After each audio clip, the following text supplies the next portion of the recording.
Have you ever struggled to get the perfect AI image? Well, prompts shape everything, from style to detail, but mastering them isn't always easy.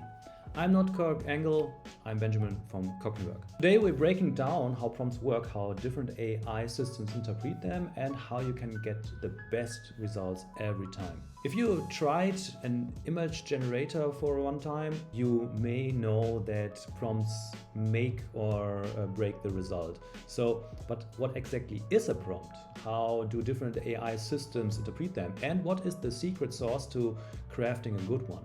So today we are breaking all of this down and show you how to prompt a little bit smarter. So at its core, a prompt is an instruction that guides an image model to generate a specific output. In the case of image generation, prompts influence the style, the composition, and details of the final image, but prompts weren't always necessary. So early models like BigGAN or StyleGAN, or early variational autoencoders, the VAE, they were unconditioned. So meaning they generated random images without the user input. So the introduction of prompts actually changed everything. They gave the user really much more control over the AI on what the AI creates. So the shift was inspired by a really simple inversion. So first of all these algorithms were designed to generate image descriptions from images. They were image recognition algorithms. Then researchers realized they could just simply reverse the process using image descriptions to generate images instead. This approach worked, and leading to the modern prompt style where users describe the image they want to see. So to put it simply, a prompt is just an image description of what you want to generate. So actually, how do all these AI systems differ in prompting styles? Different AI systems and different AI models interpret prompts in very unique ways. So one of the earliest models, like DALL 2 for example, focused on key aspects of the prompt, like in really terms of short, concise prompts. For example, an armchair on the shape of an avocado, and you got this image. But mostly nowadays, modern models, they support natural language and also long detailed prompts to understand the image description. So for example, here's an image from Midjourney, and it has a modern architectural facade overlay for Ciba Çarşı in Ankara, Turkey. The existing structure remains intact, enhanced with dynamic, yada yada yada. So it's a really long prompt, you see, and it uses more or less a natural language description of the image. So some models support natural language descriptions. Other models, for example, they work best with a structured approach. So for example, Flux has also this very natural language description.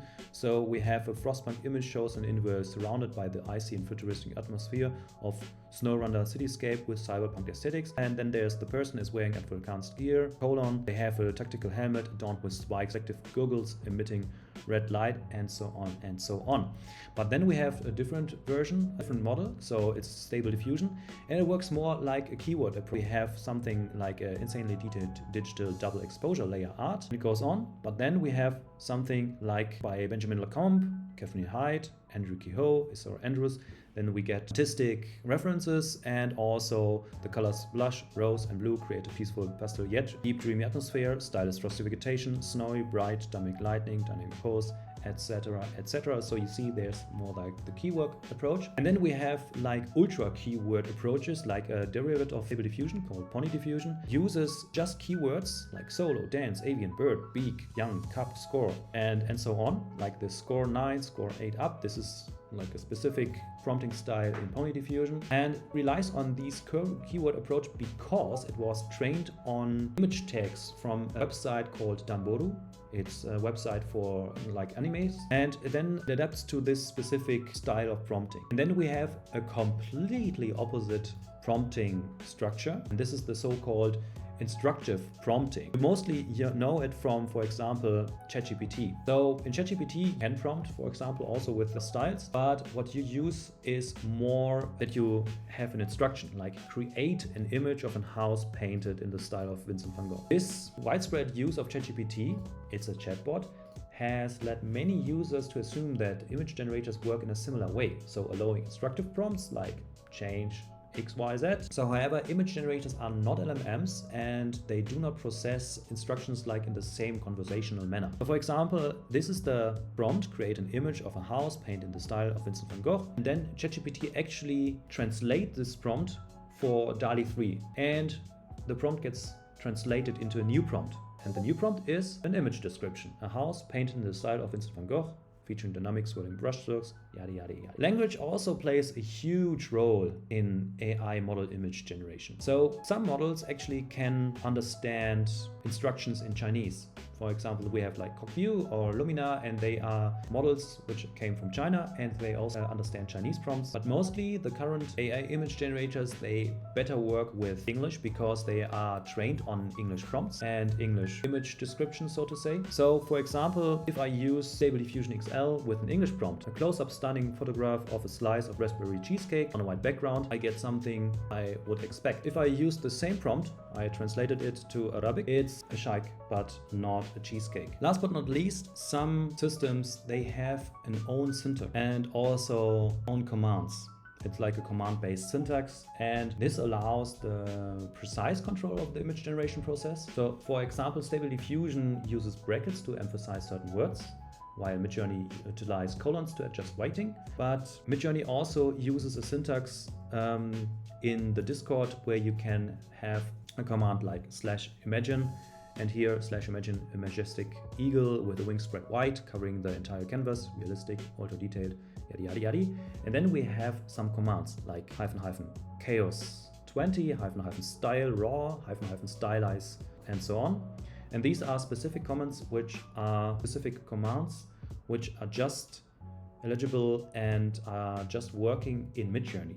They do not work in other image generation models. If you go to the interface, for example, you can see that most of these commands are actually being integrated into a user-friendly template or user interface, into buttons to simplifying the prompt experience. So there's no single way to prompt AI. People use mostly a mix of styles. They use something like simple keywords like sunset over mountains, or something like medium length sentences, something like 4 or to 15 words, like a futuristic cityscape, dusk, cyberpunk style. Or they use like really verbose prompts, and also sometimes they use multilingual prompts.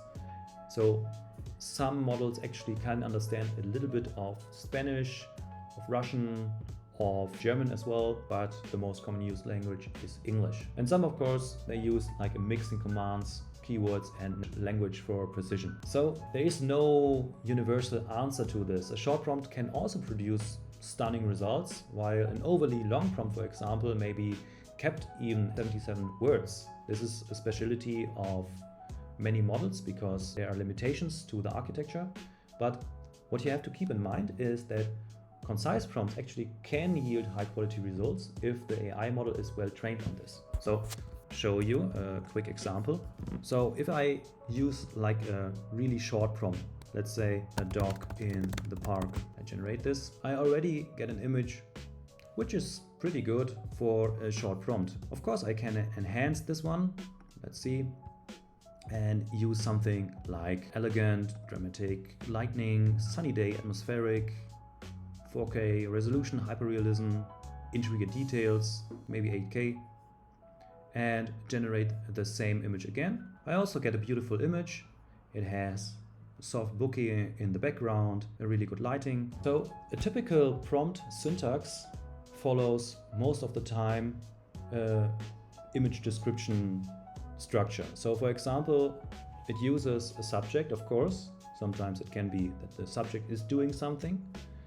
And then comes a section where there's more detail, and then you can also use something like in a style of. And structuring prompts in this way helps the AI to generate more accurate and also visually coherent results.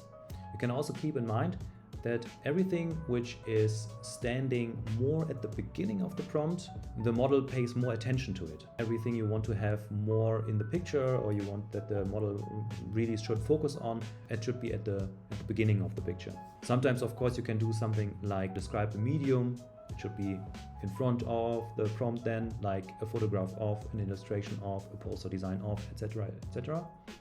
But this is like the typical prompt structure, which normally and typically should yield in really good results. Also, what you could keep in mind is that long prompts add specificity but don't guarantee better images. So good images are more than just descriptions. So an AI model interprets prompts based on their training data, meaning that if you use, for example, an older model, it can result in less good images than newer models, which are also trained on really high precision good images. And it also means that the way a prompt is structured can be as important as the content. Of course, text input is not the only way you can condition an image. For example, you can use an image prompt, here in this case, just a raw illustration of an apple turned into a photograph. Let me show this, how this works. So here you go on image input, click on use as reference, and then drag and drop an image you like into here. So it's these basic shapes. I upload it and then I simply change the prompt I want to see. For example, here I will use the following photo of colorful vases, studio. Here I'm now using a mixture of prompt style, like a little bit keywords and also a little bit of natural language. I'm using Flux. This understands it good.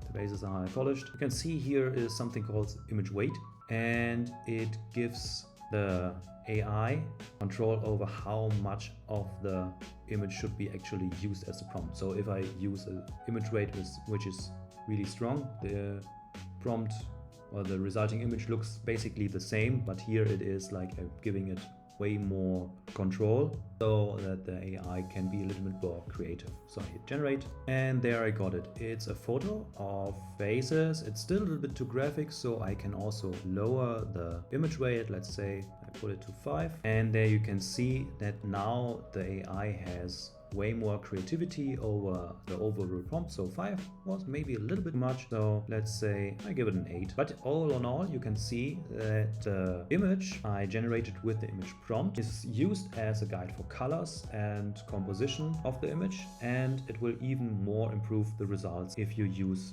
this as an additional tool. So what's the best way for a prompt? The reality is that different approaches work for different systems, and that's why we at CogniWerk aim for a solution that lets you prompt however you want, and the system will automatically optimize the output for you, so no matter of your style.